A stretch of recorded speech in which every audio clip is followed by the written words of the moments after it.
Masih bagian dari tema muamalah. Hari ini akan mengambil judul tentang keluarga soleh. Keluarga soleh yang sakinah, jaminannya surga.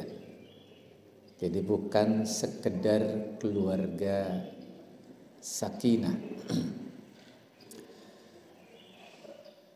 Keluarga soleh ada di Ar-Ra'du 20 sampai 23 dan keluarga sakinah di surat Ar-Rum 21. Disebutkan oleh Allah Subhanahu wa taala semua yang dijodohkan oleh Allah Subhanahu wa taala ini diarahkan pada terbentuknya sakinah, keluarga yang tentram, yang damai, yang bahagia. Nah, ketika ijab kabul diucapkan, maka Allah memberikan modal utama. Bukan rezeki dalam arti uang dan sebagainya. Kalau rezeki itu sudah ditentukan oleh Allah. Bahkan dalam satu hadis Allah tambah lagi rezeki itu bagi mereka-mereka yang sudah berjodoh. Nah, modal utama yang Allah berikan itu adalah wa ja'ala bainakum mawaddata warahmah.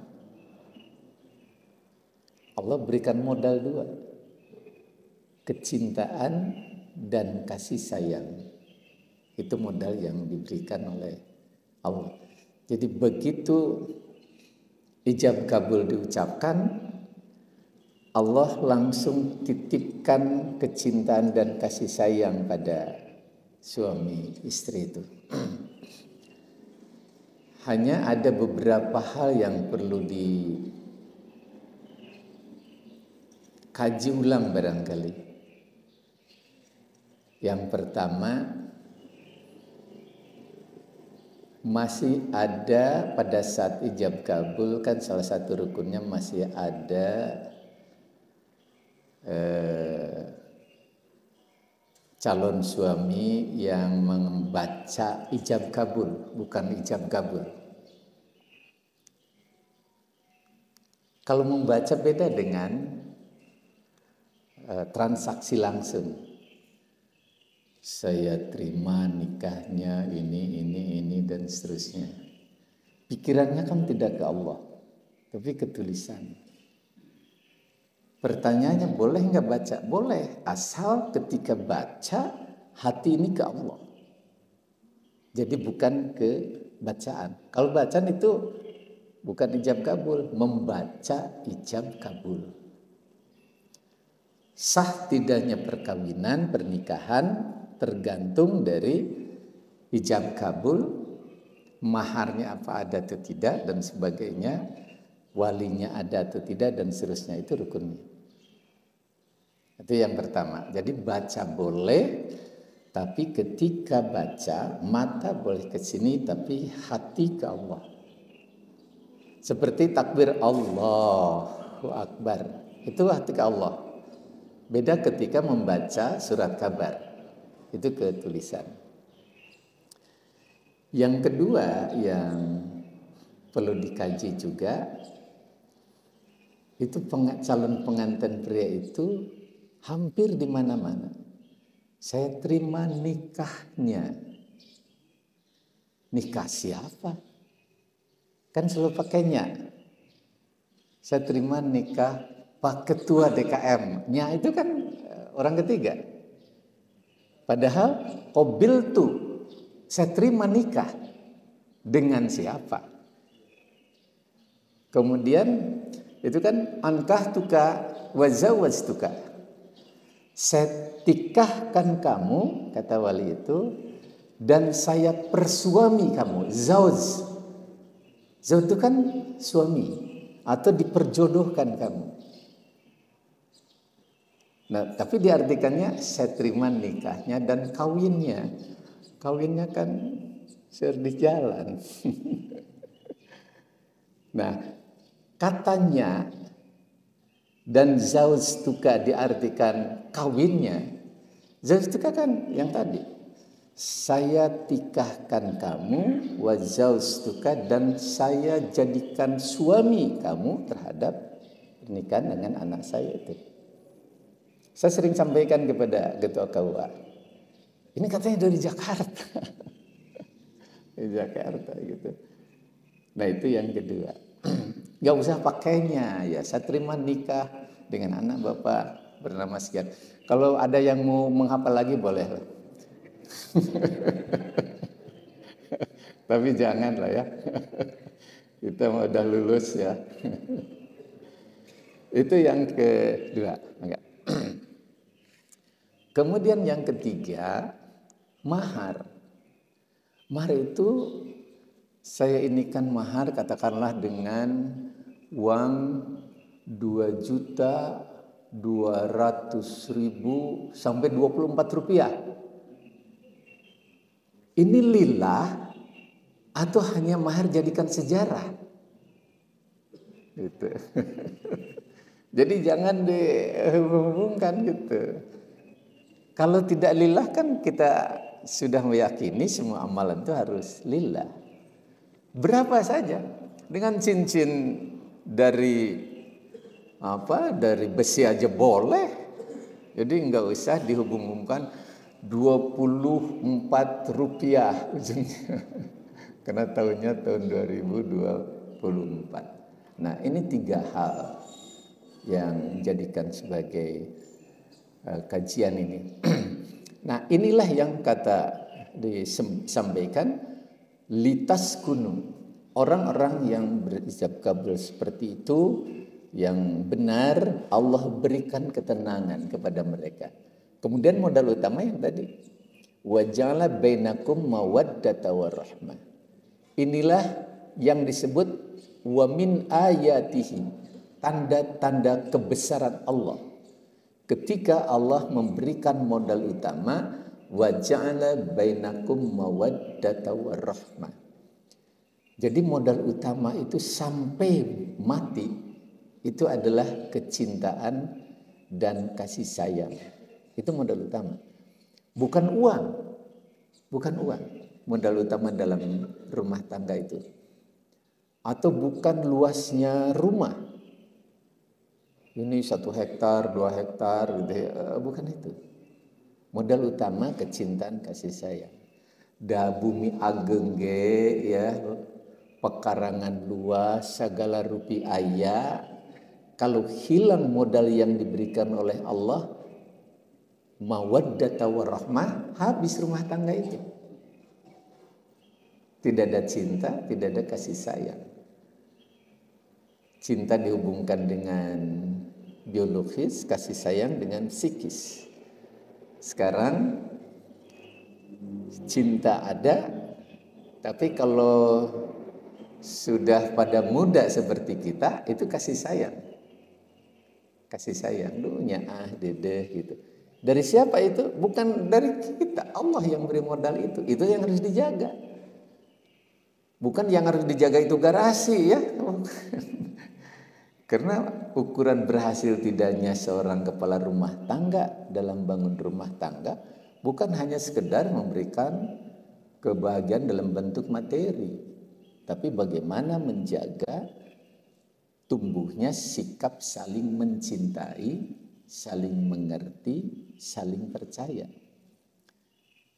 Kalau tidak saling tadi, cintanya hanya suami saja pada istri atau hanya istri saja pada suami, ini tidak bagus. Karena Allah turunkan pada keduanya itu, ilaiha. Gitu. Nah itu yang pertama. Dan orang-orang yang sudah diberikan modal itu, mawaddata warahmah oleh Allah itu, ini diberikan jaminan oleh Nabi. Ini dalam surat An-Nur. A'udzubillahi minasyaitonirrajim wa ankihul ayyama minkum wassalihina min ibadikum wa imaikum iyakunu fuqara'a yughnihimullah min fadlih wallahu wasi'un alim. Dan kawinlah atau nikahlah orang-orang yang sendiri di antara kalian. Jadi kalau sudah waktunya tiba saatnya untuk nikah, nikahlah. Perintah wangkihu, ini fil amr. Kalau itu fil amr jatuhnya wajib, ya. Orang-orang yang layak. Nah, dari hamba-hamba saya kalian yang lelaki dan hamba-hamba saya kalian yang perempuan. Jika mereka miskin, Allah akan mampukan. Jadi, iyakunu fuqara'a yughnihimullah min fadli. Oleh karena itu orang tua kan sering bilang gini, ulasieun lamun nikah atau mencari ilmu, sekolah pesantren, karena itu dijamin oleh Allah. Ini juga sama. Yakunu fuqara yughnihimullah min fadli. Jika mereka miskin, Allah akan mampukan mereka dengan karunia-Nya. Jangan punya anggapan abdi mah teu can gaduh damel. Da rezeki mah sanestina damel mah ikhtiar. Rezeki mah dijamin oleh Allah. Yang tidak bisa apapun dijamin oleh Allah Subhanahu wa taala. Nah, oleh karena itu yang sudah tiba saatnya kewajiban untuk nikah, nikahlah. Kalau sudah dari nikah yang tadinya pas-pasan dimampukan oleh Allah. Dimampukan. Yughnihimullah min fadli. Dimampukan. Jangan khawatir. Di sini atas sadayanya. Oh iya. Masih ada ya. Dan Allah Maha luas pemberiannya lagi Maha mengetahui. Jadi yang kedua dimampukan. Apa yang harus dijaga oleh kita? Yang harus dijaga oleh kita adalah anfusakum wa ahlikum nar. Itu kewajiban. Kewajiban seorang kepala rumah tangga khususnya dan kewajiban kita semuanya dalam rumah tangga, dalam membangun rumah tangga itu adalah anfusakum. Peliharalah, jagalah dirimu wahlikum dan keluargamu dari apa? Dari api neraka. Ini diperingatkan oleh Allah. Bukan jaga dari kemiskinan. Oh, ini kepala rumah tangga habis-habisan mencari uang, bilih tetiasa tuang. Bukan berarti tidak percaya kepada Allah ya, tapi memang dia ikhtiarnya kuat. Hanya bukan itu yang utama.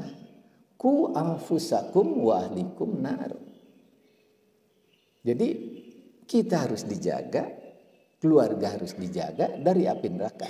Bukan dari kemiskinan atau bukan dari kefakiran atau bukan dari yang lainnya. Kewajiban kita ini jaga. Ikhtiar harus, tapi jangan sampai ketika ikhtiar ini keluarga kena neraka. Pada saat mencari nafkah dan sebagainya, itu anak istri tidak sholat. Itu tidak dijaga dari api neraka. Ketika mencari nafkah atau yang lainnya, itu sombongnya, dolimnya, fitnahnya dan sebagainya, itu kan jalan-jalan neraka itu. Itulah yang harus dijaga gitu. Tapi kadang-kadang kita habis-habisan untuk membenahi fisik rumah tangga, tapi yang ku anfusakum wa ahlikum naraunya itu tidak diperhatikan.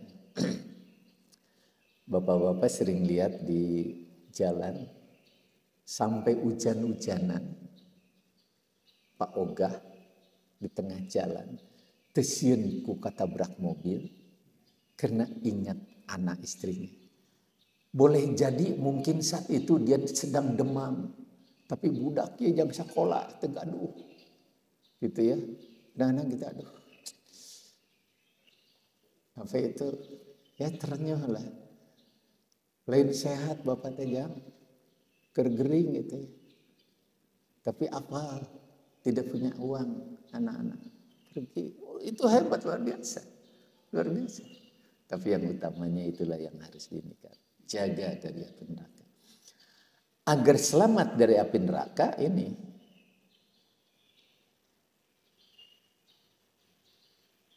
nah ini, siapa yang akan dimasukkan dalam surga? Jadi ada keluarga soleh. Keluarga soleh, nah ini, jannatu adni yadkhuluna wa man salaha min abaihim wa azwajihim wa dzurriyyatihim. Jadi surga Aden ini akan dimasuki oleh keluarga di mana bapak-bapaknya keluarga soleh, di mana bapak atau suaminya soleh, wa azwajihim, dan istri-istrinya. Bapak jangan kecil hati kalau punya istri satu. Di surga disebutkan istri-istrinya ya. Wa azwajihim. Kemudian wa dzurriyyatihim, dan anak keturunannya. Wal malaikatu yadkhuluna alaihim min kulli bab, didampingi, diiringi oleh para malaikat masuk dari berbagai pintu ke surga Aden itu. Waduh, subhanallah. Kebayangnya semarawat pendak deui, sanes pendak kungkul, pagabrug-gabrug, suami, istri, anak-anak, teras dipurai derana malaikat lebet ke surga. Alhamdulillah. Insya Allah sadayana berkeinginan untuk jadi keluarga soleh ya. Amin. Siapa dia yang dimasukkan oleh Allah ke dalam surga Aden? Itu keluarga soleh, di mana suami, istri, anak-anaknya diiringi, didampingi oleh para malaikat masuk ke dalam surga Aden. Lihat di ayat 20 ini. Ialah keluarga yang alladzina yufuna bi ahdillahi wa la yanqudunal mitsaq. Ahli silaturahmi. Kalau ahli silaturahmi, hatinya itu bersih. Sana sering pendak kumpul sanes. Silaturahmi atau silaturahim ya. Itu dengan hati yang bersih. Tidak dengki, tidak benci pada sesama, sayang pada sesama. Tidak ada orang tua main gaplok pada anak-anak. Gaplok itu aduh. Itu jantan sejarah bagi anak-anak si bapak baheula. Nah, ketika hati ini bersih, tumbuh mawaddata warahmah, kecintaan dan kasih sayang terjalin. Silaturahmi atau silaturahim. Dua ya. Silaturahmi karena mengambil dari sifat ar-Rahmannya Allah. Silaturahmi, Rahman, kasih sayang Allah di dunia. Silaturahim, kasih sayang Allah di akhirat, ar-Rahim. Jadi manggalah gitu ya. Yang maksud adalah menyatunya dari hati ke hati itu. Sehingga tidak ada kebencian. Orang yang ahli silaturahim atau silaturahmi tidak ada berburuk sangka. Tidak ada kebencian. Karena dirinya sudah bersih. Orang yang ada kebencian, berburuk sangka, dorongannya itu kemarahan. Marah, jengkel, ya, benci pada orang-orang itu. Sering saya sampaikan, penyakit yang bisa menyebabkan orang gagal dalam menjalankan tugas itu adalah kemarahan, kebencian, cacian yang tidak terkendali. Jadi bukan hanya sekedar emosi yang tidak terkontrol keluar, tapi itu menyebabkan tidak sukses dia, baik dalam menjalankan tugas atau dalam hal yang lainnya. Ketika menjalankan tugas, ada ngalilir nusane satu ambek-ambekan teh. Akhirnya gimana? Di tebihan. Ulah aja sedang gede ambek. Kita beramen gitu ya. Nah inilah yang harus dihindari. Orang yang memiliki hati yang bersih, orang yang memiliki semangat bersilaturahmi atau silaturahim ini akan nyaman. Jadi sekali lagi silaturahmi atau silaturahim itu kenapa ya? Nah, ini bukan sekedar berjabatan tangan. Karena dosa tidak gugur di ujung jari tangan. Dosa gugur melalui hati yang bersih itu. Sesalaman. Tidak berarti gugur ketika dalam hati gelos ya. Nah, kata gelos itu menggambarkan ketidakikhlasan dalam bersilaturahmi. Jadi bukan sekedar bertemunya. Bertemu alhamdulillah. Tapi hatinya inilah yang terbangun baik gitu ya. Waladina yasiluna ma amarallahu bihi ayyussalat. Yufuna biahdillah ini tidak, maaf ya. Ini tidak pernah mengingkari janji. Tidak pernah mengingkari janji. Yasiluna ma amarallahu bihi ayyussalat, bersilaturahim ya. Jadi kalau janji yufuna biahdillah, janji kepada Allah, wala yanquduna al-mitsaq, tidak dikurangi sedikit pun. Kita ini dalam satu hari, satu malam janji kepada Allah, inna salati wa nusuki wa mahyaya wa mamati lillah. Kalau itu janji lillah, salat lillah. Sanes karena ada kesempatan saudara. Mumpung ke iklannya salatlah. Nah, sanes itu ya. Iklan di TV. Salatlah yang mau iklan. Kagok ke Persib itu. Itu kan lillahnya lemah itu ya. Inna salati wa nusuki, ibadatku lillah. Jadi ketika ke kantor, ketika ke dapur, ketika ke yang lainnya, bukan karena orang, karena Allah, lillah. Jadi niat karena Allah. Seperti yang dulu sampaikan pertemuan yang lalu, pakai baju saja lillah. Ketika niat pakai baju untuk menutupi aurat dan lillah, itu perginya itu kan ibadat. Perginya itu ibadat. Bukan untuk pamer, bukannya. Wa mahyaya, hidupku, wa mamati, matiku lillah. Gitu. Nah, orang yang berjanji kepada Allah lillah, atau umpamanya nazar yang lainnya, kemudian dipenuhi setelah terlaksananya permintaan kepada Allah ya, itu kriteria di mana nanti suami, istri dan anak-anaknya, ini kriteria satu, oleh Allah dimasukkan dalam surga Aden bersama-sama para malaikat itu. Yang kedua yang tadi ahli silaturahmi, wa yakhshawna rabbahum wa yakhafuna su'al hisab.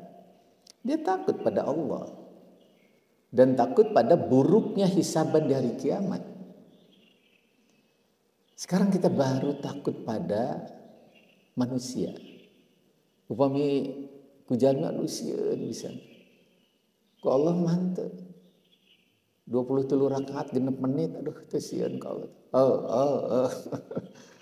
Sanes bacaan kaitu nate begitu sujud idem. Dan sanes bacaan sih ya. Aduh itu hawatus malaikat atuh nya ngalilir malaikat eta 23 rakaat 6 menit. Nah, barangkali kalau takut dengan Allah, ketika menghadap Allah itu santun kepada Allah, benar dia menghadap Allah. Ketika melakukan sesuatu keburukan, ada perasaan takut kepada Allah, dia terhindar. Ketika akan bertengkar, berkelahi, takut kepada Allah, mal jantan. Karena ada perasaan diawasi oleh Allah Subhanahu wa taala. Tapi kalau perasaan hilang, bebas ya entas. Bebas ya, seolah tidak ada yang mengawasi. Seolah yang ngawasi itu hanya KPK. Sanes itu. Wa yakhafuna su'al hisab. Dia takut pada buruknya hisaban di hari kiamat. Dulu saya sampaikan, semua apa yang ada pada kita ini tidak akan bebas dari hisaban di hari kiamat. Tsumma latus'aluna yauma idzin anin na'im. Semuanya ini akan dipinta pertanggungjawaban di hari kiamat. Karena itu apa yang kita cari habis-habisan itu bukan milik dan perbekalan kita. Apa yang kita cari habis-habisan itu adalah boleh jadi beban dan boleh jadi musuh di hari kiamat yang harus dipertanggungjawabkan. Yang akan bebas dari pertanggungjawaban, yang akan meringankan pertanggungjawaban di hari kiamat adalah semua yang ada pada kita yang diubah menjadi amal saleh. Itu. Baju dipakai untuk sholat, insya Allah sudah selesai. Atau uang digunakan untuk sedekah, insya Allah. Untuk makan juga insya Allah. Itu bisa dipertanggungjawabkan. Tapi kalau digunakan untuk yang tidak benar, ya, yang maksiat kepada Allah, itulah yang akan menjadi musuh dari kiamat. Nah ini orang-orang yang keluarga soleh yang akan dimasukkan oleh Allah dalam surga Aden, wa yakhafuna su'al hisab. Takut akan buruknya hisaban di hari kiamat. Ibu gening ayat tasnya miliaran, ayo diusahakan. Lebarek dianggap itu tak musuh tadi hari kiamat nanti. Ya, tidak jadi amal saleh. Kadang-kadang pun ayat nuju imannya ayat tas miliaran. Asa teu hartos ku bapak-bapak mah tuh. Miliaran eta tas. Eta teh simbol kekayaan sana simbol kekayaan, simbol kebodohan itu kalau tas miliaran gitunya gitu. Nah, itu teh apa kan bebas pertanggungjawaban hari kiamat? Enggak lah. Tsumma latus'aluna yauma idzin anin na'im. Sadayana tidak akan bebas dari pertanggungjawaban dari kiamat. Apalagi yang akan masuk keluarga soleh, ini kan satu, kalau berjanji kepada Allah dipenuhi, dua, kalau bersilaturahmi, ahli silaturahim, yang ketiga takut kepada Allah, yang keempat takut pada buruknya hisaban di hari kiamat. Itu 4. Yang kelima, walladzina sabaru ibtigha wajhi rabbihim. Orang sabar ketika berharap ridho Allah. Sabar ya. Jalmi nu seueur kakejut tah sampeana simbol ketidaksabaran. Sabar ketika menunggu kita berbuat baik. Ieu mah ngantosan beribadat, ngantosan beramal dan sebagainya, kemudian tidak sabar, saat beramal itu terganggu itu kesabaran itu. Saat beramal tuh lillah itu terganggu. Jadi saat ketika menghadapi keburukan, saat sabar ketika menghadapi kebaikan dalam beramal, itu dua-duanya harus sabar. Sabar itu bukan blow on sanes ya. Blow on sanes blow on sabarnya gitu. Jadi disebut sabar, dia punya kesempatan untuk berbalas, tapi dia mampu mengendalikan diri karena takut pada Allah, sabar. Ada orang yang, aduh mah sabar pak di jalan, ke polisi disusulan, ditewak ke polisi, terus bapak kunaon? Tanya naksir, lain sabar sieun, eta mah atunya, benten sieun sareng sabar. Jalmi agung diajak kelut ente sanes sabar sieun eta gitu. Nah ini sabar, orang sabar ketika berharap ridho Allah. Itu yang kelima. Karena itu latihan untuk mengendalikan diri ini penting. Jadi bukan hanya dulu pertemuan-pertemuan awal saya meminta untuk melatih kesabaran. Tidak marah pada siapapun, tidak benci pada siapapun. Sehari, 2 hari, terus latih gitu ya. Sampai akhirnya kita bisa menikmati hidup tanpa dendam dan kebencian pada sesama. Dan itu nikmat itu. Kesabaran itu melahirkan kebaikan. Dan kebaikan itu menunjukkan jalan ke surga, kata Nabi begitu. Jadi ketika kita menjadi orang baik itu membuat lingkungan itu nyaman. Bukan hanya lingkungan nyaman, tapi kita juga nyaman. Tapi kalau baik tidak sabar ya nggak bisa juga, bukan baik gitu ya. Kemudian waqamus shalat, dia mendirikan sholat, bukan hanya sekedar melaksanakan sholat, dia mendirikan sholat. Apa yang disampaikan tadi, inna sholati wa nusuki wa mahyaya wa mamati lillah. Ketika kita amalkan lillahnya, itu aqamus shalat. Ya, itu aqamus shalat. Bagaimana mengimplementasikan sholat dalam kehidupan sehari-hari itu. Pada saat kita menyebutkan Allahu Akbar, diimplementasikan, tidak ada yang besar kecuali Allah Subhanahu wa Ta'ala. Nah itu implementasi, itu aqamus sholat. Jadi bukan hanya sekedar sholat dalam arti fisik gitu ya. Orang yang cerdas, orang yang selalu melipat gandakan semua kebaikan. Berjamaah melipat gandakan. Kalau dulu saya contohkan ada orang, wah pokoknya senang. Kecepatan kereta dari Jakarta Bandung 5 kali lipat. 5 kali lipat ya. Jadi hanya berapa? Sekian puluh menit ya. Kalau ini kan 30 menit, ini kalau biasa kan 3 jaman itu. Katanya 5 kali lipat lebih cepat. Itu mah tidak terlalu cepat. Ada yang lebih cepat, 27 kali lipat. Nggak ada yang lebih cepat. Berjamaah 27 kali lipat. Gitu. Kalau sholat biasa 1 lengkah, 1 lengkah, 2. Ini yang berjamaah 27 kali lipat. Sehingga menghadap Allah itu jauh lebih cepat dibanding orang salengkah. Bari sholatnya umpamanya di kamar, ketika sujud, bergerak tangan teh. Gitu. Karena sempit gitu ya. Ketika di sini, cerdas itu. Itu orang yang cerdas, mengumpulkan amalan-amalan kecepatan luar biasa. Orang sekali lagi 1 langkah, dia 27 langkah. Dalam 1 hari, dia sudah berapa? 100. Kalau 25, 120 umpamanya ya. Kalau itu kan hadis 25 sampai 27.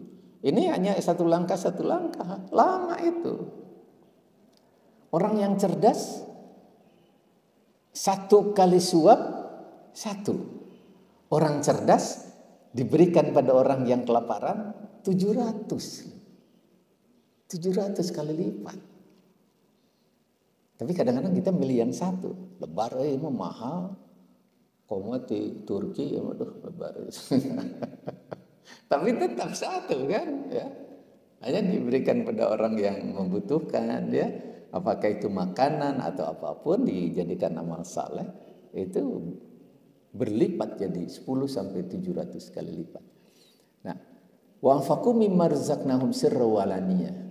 Ahli sedekah, infak. Ketika ada dia infak, ketika sempit sirra wa alaniyah, dia juga sama.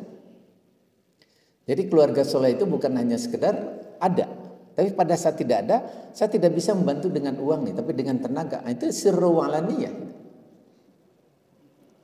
Jadi berinfak itu bukan hanya sekedar kewajiban, tapi dijadikan sebagai kebutuhan. Kebutuhan apa? Simpanan. Jadi simpanan itu bukan rekening.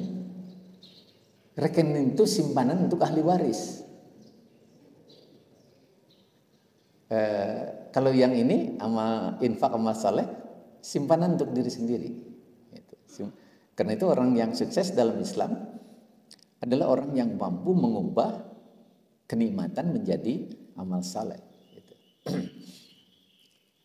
Kemudian yang wayadruna ini yang ke-8. Jadi keluarga soleh di mana suami, istri dan anak-anak keturunannya dimasukkan oleh Allah ke dalam surga Aden, diiringi oleh para malaikat masuk ke dalam berbagai pintu surga Aden itu. Siapa dia? 8 kriteria yang tadi ini. Kriteria terakhir, wayadra'una bil hasanati sayyi'ah. Dia membalas keburukan dengan kebaikan. Ini yang sulit. Batur tos ngabentak, atos mencaci maki, atos menghina, langsung dipaparin tuang kopi heula wa yadra'una bil hasanati sayyi'ah. Buat itu teh. Tapi bagi orang yang lila tidak berat. Karena maparin tuangan kanu jalmi nu ngambek bukan karena orangnya. Saya melakukan sesuatu itu ingin mendapatkan pengakuan dari Allah, bukan ingin mendapatkan pengakuan dari orang yang sedang marah. Tapi ini sulit. Kecuali memang dilatih. Kalau dilatih insya Allah lebih mudah. Nah, 8 kriteria inilah di mana yang tadi disebutkan ku anfusakum wa ahlikum naro, jaga dirimu dan keluargamu dari api neraka, sehingga nanti dirimu dan keluargamu, anak istri itu dimasukkan dalam surga. Dan modalnya 8 ini, 8 kriteria. Sudah masuk, kemudian salamun alaikum bima sobartum. Kata Allah, selamat atasmu. Atas apa? Atas kesabaranmu. Yang 8 ini hanya bisa ditempuh oleh orang-orang yang sabar. Selamat atas kesabaranmu. Bukan selamat atas kepintaranmu, bukan. Atau bukan selamat atas kekayaanmu, tapi selamat atas kesabaranmu. Itu modal untuk mendapatkan ridha Allah itu. Karena itu wajar apabila disebutkan oleh Nabi bahwa kemenangan itu ada bersama kesabaran. Bukan bersama keterampilan, bukan bersama jabatan, bukan. Kemenangan itu bersama kesabaran. Nah, ini barangkali yang dipesankan oleh Allah dalam membangun rumah tangga, ini dulu yang diutamakan. Fokus ke sini sehingga masuk kelompok keluarga soleh yang jaminannya suami, istri, dan anak-anak bukan hanya dipertemukan tapi dimasukkan dalam surga. Sekarang kan kalau ada keluarga yang kayak kita lah gitu ya, sudah tua-tua, Bu, mun maut ibu tepayun, ye di dia kuburan, engkai bapak di dia ngahiji hoyong teh, badai naon itu badai ngobrol, belum tentu ketemu loh, belum tentu ketemu. Ini dipertemukan oleh Allah. Bukan hanya dipertemukan, ini dimasukkan dalam surga Aden oleh Allah. Aduh, kebayangnya orang pendak deui di alam barzah, suami, istri, anak-anak parangku-rangkul, ya Allah. Kebayangnya parangku-rangkul. Insya Allah dengan mengamalkan 8 kriteria ini, kita akan parangkul-rangkul diringi malaikat masuk dalam berbagai pintu surga Aden. Aduh, teka rausnya, tapi itu mesti sirkeneh ya. Nah, ada istri yang masuk surga. Ada istri. Kata Nabi gini, siapakah wanita yang paling baik? Kata Nabi, yaitu yang paling menyenangkan jika dilihat suaminya. Jangan umpama ditinggali ku carogete, gemunceng marah mai. Atuh langsung dompet keluar. Disenang gitu ya.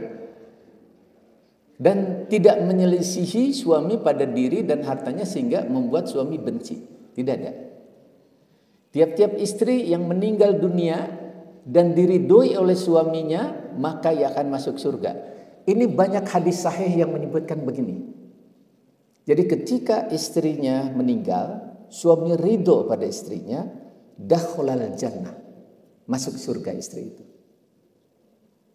Jadi yang diharapkan oleh istri adalah ridho dari suami, ketaatan pada suami.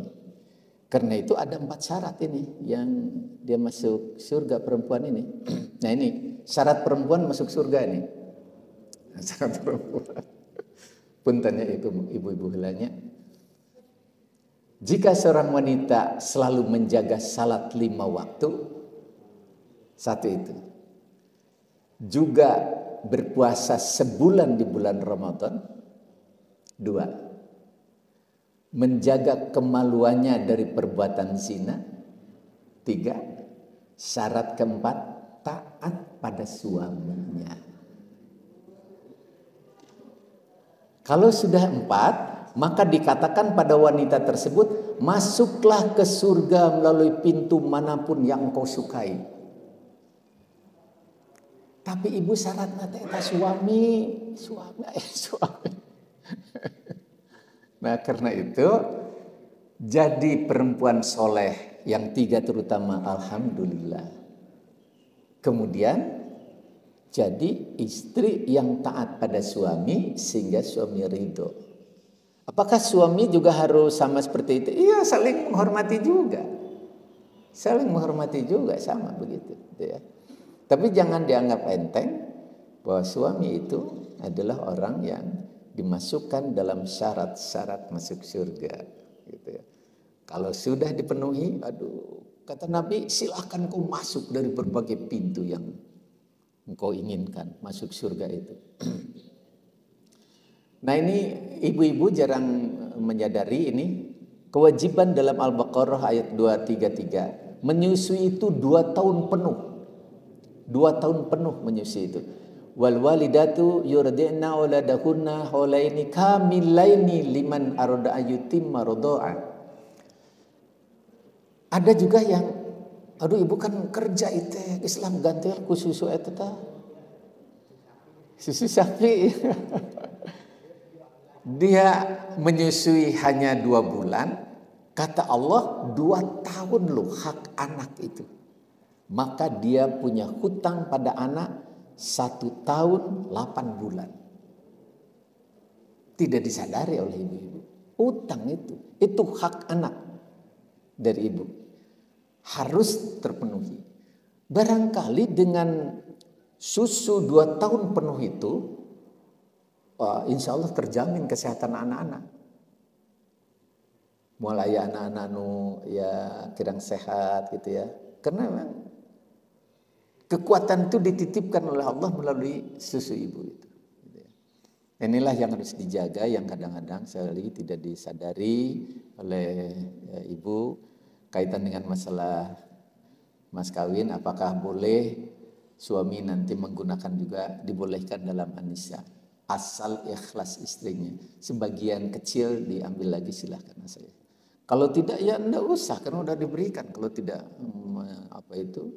memaksa itu gitu ya. Nah ini untuk suami ya. Kalau tidak bisa adil 1 saja. Ya. Ini bolehlah Fankihuma tobalakum minan nisa mathna boleh. Jadi mathna boleh 2 sanes hiji heula ya teh. Ya. Tapi imam berbeda pendapat ya gitu. Mathna boleh 2, wa thulatha boleh 3, kemudian waruba boleh 4. Pen khitum alla ta'dilu fa wahidah. Oh ini salah ini. Ini punten yang di-share ini keliru nih. Jadi berubah ayatnya. Mathna wa thulatha wa ruba' ke sini. Punten Pak ini ya, ini kan di ini lagi ini keliru. Robih ayatnya. Jadi boleh 2, boleh 3, boleh 4 untuk laki-laki. Tapi kalau tidak bisa adil, anta dulu pawahidah 1 haknya. Ada bapak-bapak yang adil, aduh saya punya hak ya. Dacan dilaksanakan, ulah penasaran apa ya. Adil itu sulit. Ini yang sulit. Adil itu terbebas dari kepentingan diri, kepentingan lingkungan. Kalau kita sudah bebas, mampu membebaskan dari kepentingan diri, keluarga, dan kepentingan lingkungan atau kelompok, insya Allah adil. Tapi kadang-kadang kita tidak bisa membebaskan dari kepentingan diri. Ada seorang yang mau nikah, kemudian ngobrol-ngobrol, ya laki-laki kan masih dibolehkan gitu ya. Bisa adil, bisa. Kemudian ditanya, ini benar udah mau jadi ya? Udah bicara ke istrinya yang tua, kemudian istrinya yang calon istri yang muda juga sudah mau dijadikan istri kedua. Oh, dia berdoa di multazam. Ketika ditanya, apa ini keluar dari hati apa dari nafsu? Sing jujur cita, keluar dari hati apa dari nafsu? Rupanya keluar dari nafsu akhirnya tidak jadi ya, padahal pas dengan doa di multazam. Karena kalau dari nafsu tidak akan bisa adil. Jadi adil itu kemampuan membebaskan diri dari kepentingan diri, kepentingan keluarga, kepentingan kelompok. Kalau kita belum mampu membebaskan dari kepentingan diri, keluarga, dan kelompok, itu tidak bisa adil. Adil itu kunci surga, gitu ya. Jadi bapak-bapak sekalipun ada kesempatan ya, kalau belum bisa ya cukuplah satu ya. Nah ini Allah menjadikan kebaikan bagi pasangan ya. Jadi kalau sudah dijodohkan pasti karakter suami istri itu hampir mirip. Hampir mirip. Itu dijodohkan oleh Allah. Bila kamu tidak menyukai mereka karena mungkin kamu tidak menyukai suatu, padahal Allah menjadikan padanya kebaikan yang banyak. Jadi jangan dianggap, ya saya cocok dengan istri ya, istri teh siga kitu. Koreksi. Barangkali karakter suami yang tidak menyesuaikan. Karena sudah dijamin oleh Allah, ini sudah diberikan kebaikan kata Allah. An-Nisa ayat 19. Atau umpamanya, saya tidak cocok nih suami nih. Aduh sombong itu suami itu. Aduh ini. Koreksi juga. Kalau sudah dijodohkan, Allah sudah berikan kelebihan pada suami dan pada istri itu. Ya, kalau umpamanya ada yang satu menyalahkan, yang satu menyalahkan, itu boleh jadi itu adalah nafsu dan kepentingan sendiri. Gitu. Barangkali karena waktu sudah ini kan harusnya syuruk 1 jam 10 menit setelah fajar ya. Kita sudah lebih. Mohon maaf apabila ada hal yang kurang berkenan. Tapi kalau ada yang mau diskusi, boleh. Mangga. Assalamualaikum warahmatullahi wabarakatuh. Assalamualaikum warahmatullahi wabarakatuh. Yang ingin ditanyakan, kalau seandainya kita punya anak perempuan, kewajiban orang tua terhadap anak perempuan itu sebatas mana setelah mereka nikah? Apakah kalau seandainya ada perilaku yang kurang berkenan, itu tanggung jawab orang tuanya atau tanggung jawab suaminya? Yang kedua, maaf, kalau seandainya jodoh seseorang yang sebenarnya di mata Allah, apakah 1 kali atau beberapa kali? Bagi suami gitu ya? Ya, bagi suami. Ya.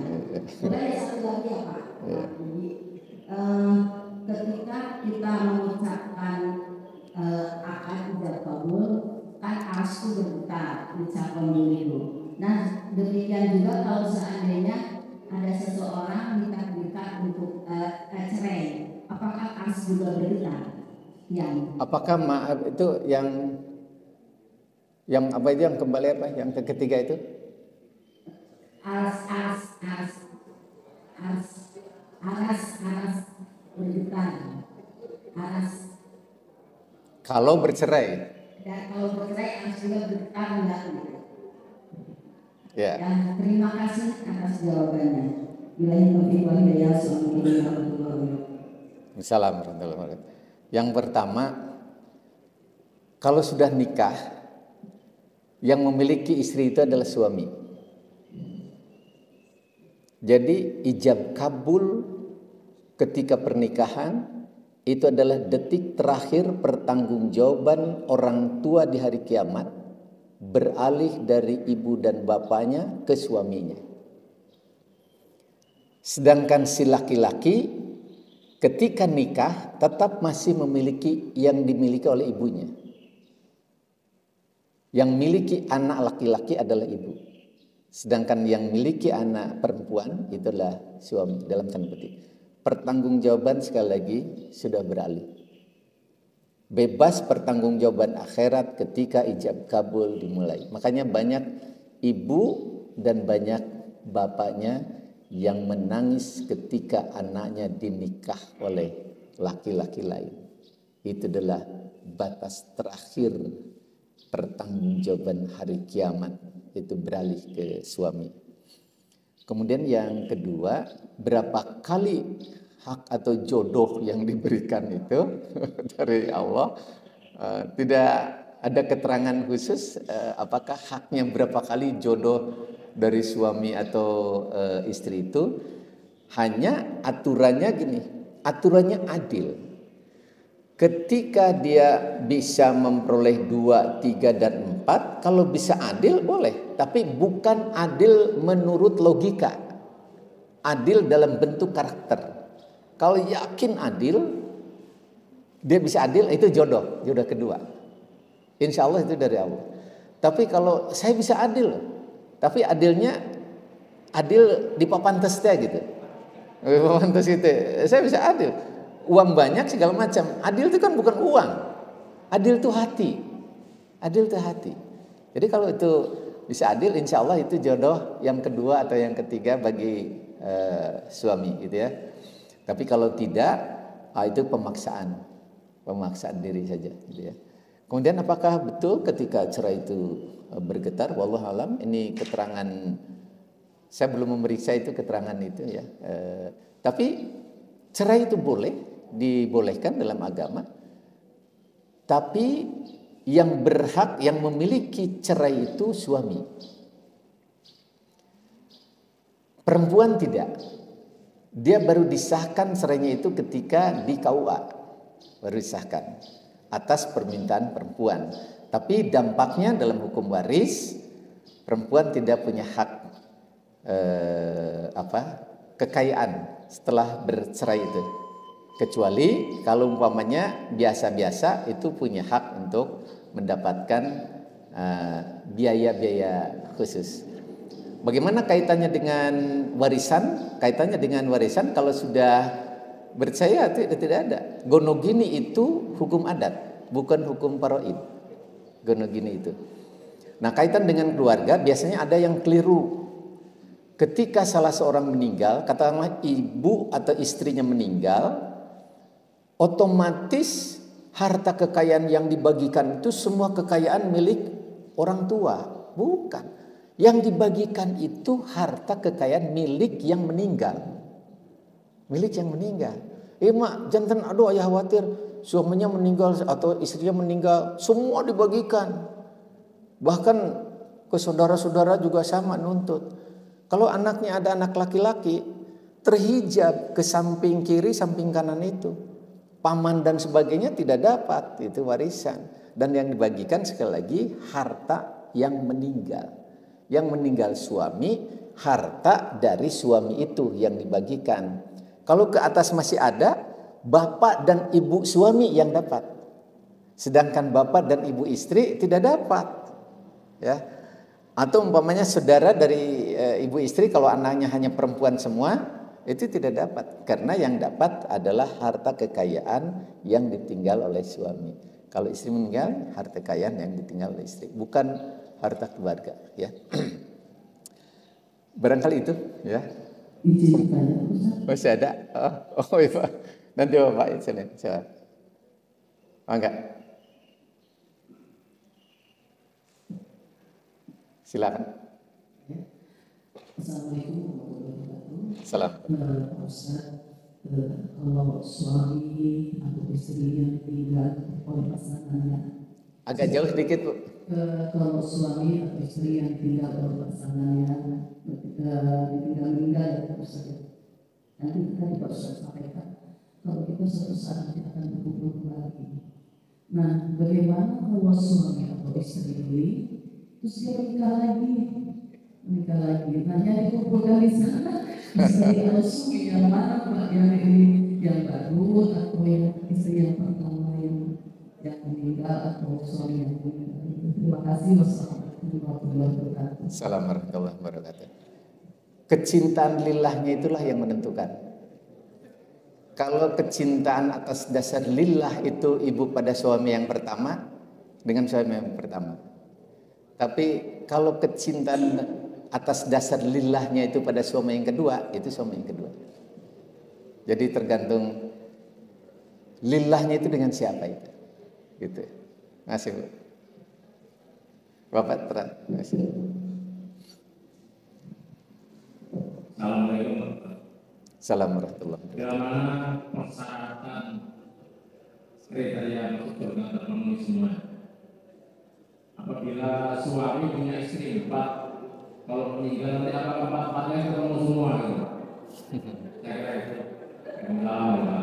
Assalamualaikum. Tapi Bapak tidak punya cita-cita ya?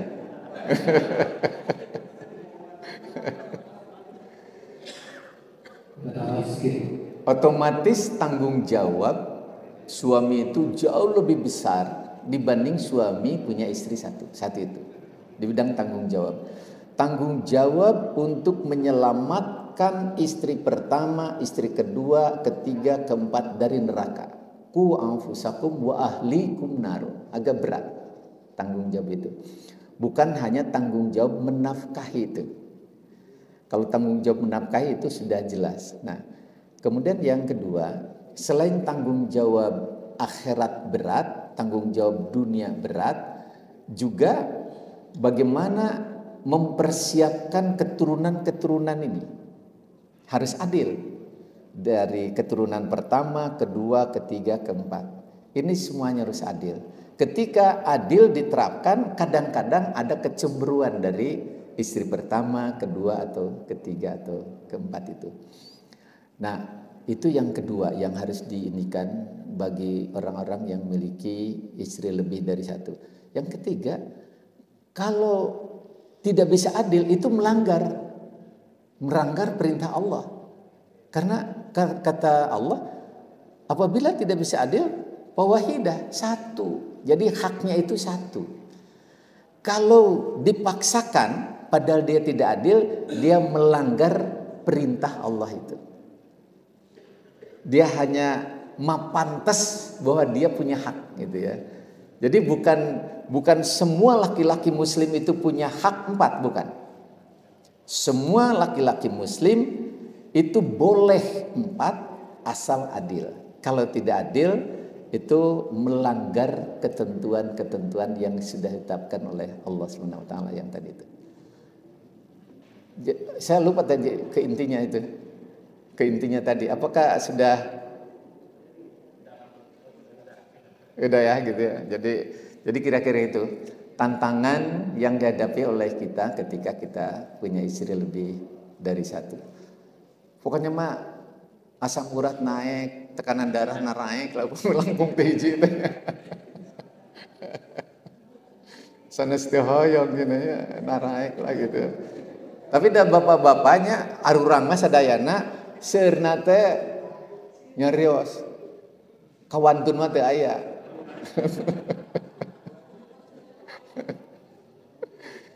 Barangkali itu Ibu dan Bapak semuanya. Mohon maaf sekali lagi sedang melampaui batas. Subhanakallah bihamdika. Oh, masih ada satu lagi.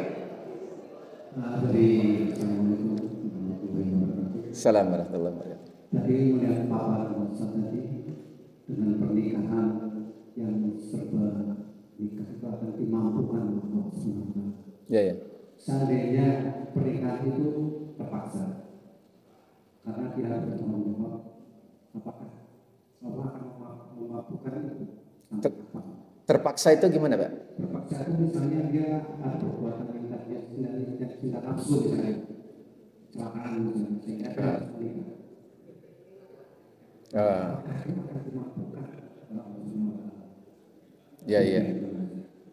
Ya. Yang pertama itu melanggar ya. Kalau kecelakaan itu pasti itu melanggar. Kalau melanggar dampaknya bisa besar. Yang pertama itu kan sudah, katakanlah nikahnya itu sudah perempuannya mengandung, gitu ya. Ketika lahir anak perempuan, itu walinya apakah si bapaknya? Bukan, harus wali hakim, karena dia lahir di luar pernikahan dia itu. Kemudian yang kedua, apakah dia dapat waris? Dia bukan anaknya. Kalaupun umpamanya akan diberi itu dari sedekah aja, ya bisa jadi dari asabahnya dan sebagainya. Jadi dampaknya ke warisan, dampaknya ke perkawinan ke depan. Kemudian apakah nanti sah? Untuk meyakinkan ada dua pendapat. Setelah nikah, nanti setelah lahir anaknya yang pertama itu harus nikah lagi untuk menguatkan. Pendapat yang pertama, ya udah aja sah nikah yang pertama. Pendapat yang kedua, khawatir karena itu nikahnya sudah ada dalam perut itu, maka diulangi kembali. Itu dua pendapat itu. Apakah itu jodoh dan akan diberikan ini oleh Allah? Wallahu alam, apakah itu jodoh? Karena yang jodoh itu barangkali yang tidak kecelakaan dulu gitu ya. Apakah itu nanti dijamin? Kalau manusia rezekinya pasti dijamin oleh Allah. Hanya apakah otomatis mawaddata warahmahnya itu diberikan pada saat dia ijab kabul? Wallahu alam, kita tidak tahu. Gitu ya. Hanya mudah-mudahan dengan taubat, karena tidak ada perbuatan-perbuatan yang dosa sebesar apapun, ketika bertobat kepada Allah, ampunan Allah lebih besar daripada dosa-dosa manusia itu. Insya Allah itu. Barangkali itu saja. Mohon maaf sekali lagi. Assalamualaikum warahmatullahi wabarakatuh. Mohon maaf kalau yang tadi di-share itu ada, setelah dipindahkan itu bergeser ayat-ayatnya, dibetulkan lagi.